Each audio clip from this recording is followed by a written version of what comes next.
Très bien Agnès. Allez, toujours un rebond par terre.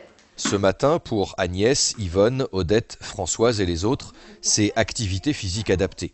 Noémie intervient chaque jour pour stimuler la motricité, la mémoire, la parole. Objectif, conserver des habitudes de vie en collectivité. On va la faire se promener sur le drap, faut pas qu'elle tombe.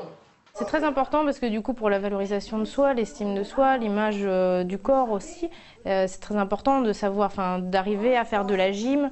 Voilà, ils me disent ah bah j'ai réussi alors que je pensais que j'y arriverais pas. Ou même faire un gâteau, ah bah ça me rappelle quand j'étais jeune, où j'étais chez moi, que je faisais à manger, j'ai toujours cuisiné, c'est bien, j'ai pas perdu.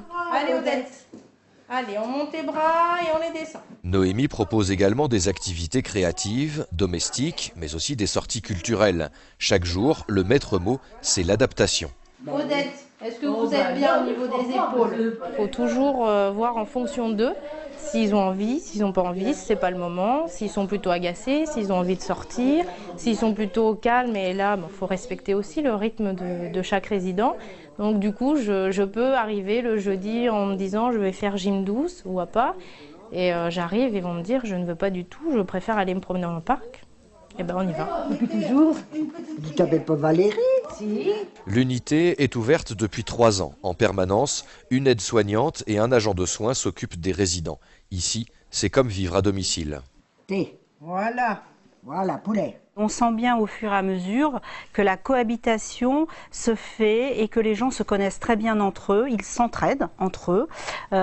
Et quand quelqu'un est angoissé, souvent c'est un autre résident qui va venir rassurer l'autre personne. Il y a vraiment cet esprit de petite communauté qui est quand même très intéressante. Odette a intégré l'établissement il y a 2 ans. Marie, sa fille, vient régulièrement lui rendre visite. Elle trouve ici une liberté d'agir avec son parent et se sent rassurée dès qu'elle franchit la porte. Oui, vous allez bien? Oui, très bien, vous? Bah ça va. Mettre toujours l'accent évidemment sur les aspects positifs de chacun. Bon, maman par exemple, c'est celle qui joue au Scrabble par exemple, hein, donc c'est extrêmement entretenu, c'est positivé.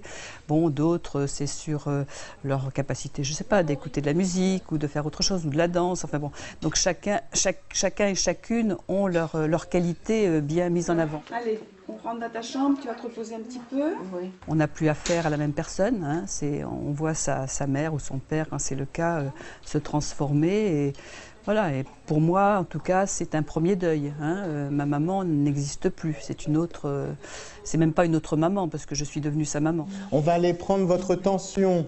Ah oui? Voilà. On va aller dans la chambre alors. C'est là où le travail des personnels est bien particulier. Le corps médical fait le lien entre les malades et leurs familles. La prise en charge des proches est donc très importante. Chaque résident est suivi par son médecin traitant.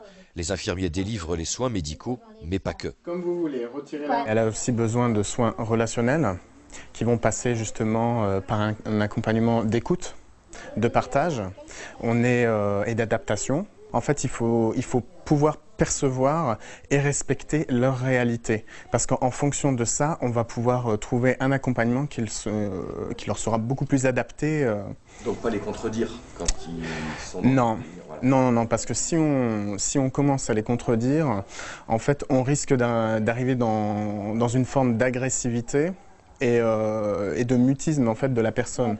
Mon papa et ma maman sont... habituellement avec nous, dans le 16e arrondissement de Paris. D'accord. Mais là il avait... Ça demande beaucoup de capacité d'adaptation, d'écoute, de partage et de la patience aussi, parce que c'est des gens qui n'intègrent pas les informations comme vous et moi. En fait, si vous voulez, c'est des gens à qui vous allez dire répéter plusieurs fois les mêmes choses, mais qui, quelques temps plus tard ou 5 minutes plus tard, vont les oublier. Donc c'est continuellement, il faut savoir répéter les choses calmement, vraiment avec diplomatie. C'est une prise en charge qui est particulière, mais qui est très riche dans l'échange. Le personnel qui intervient, c'est un personnel qui est volontaire. On n'impose pas, on propose au personnel d'intervenir sur l'unité parce que ça demande un savoir-faire, mais surtout un savoir-être. On doit être en capacité de s'adapter en fonction de chaque situation et en fonction de chaque personne. J'imagine. La satisfaction qu'on a, en fait, c'est quand vous arrivez devant la personne et qu'elle vous offre un sourire, quoi. Vous avez un sourire de cette personne, vous la sentez apaisée. Pour moi, voilà, la satisfaction, c'est là. C'est quand la personne, vous sentez qu'elle se sent intégrée dans la structure dans laquelle elle est et qu'elle vous renvoie une joie de vivre, quoi. Au-delà du savoir-être, du dévouement, de la vocation même que l'on découvre, en sortant de ces murs, on comprend bien qu'on ne guérit pas de cette maladie, mais que tout est fait pour la vivre. Non, chat.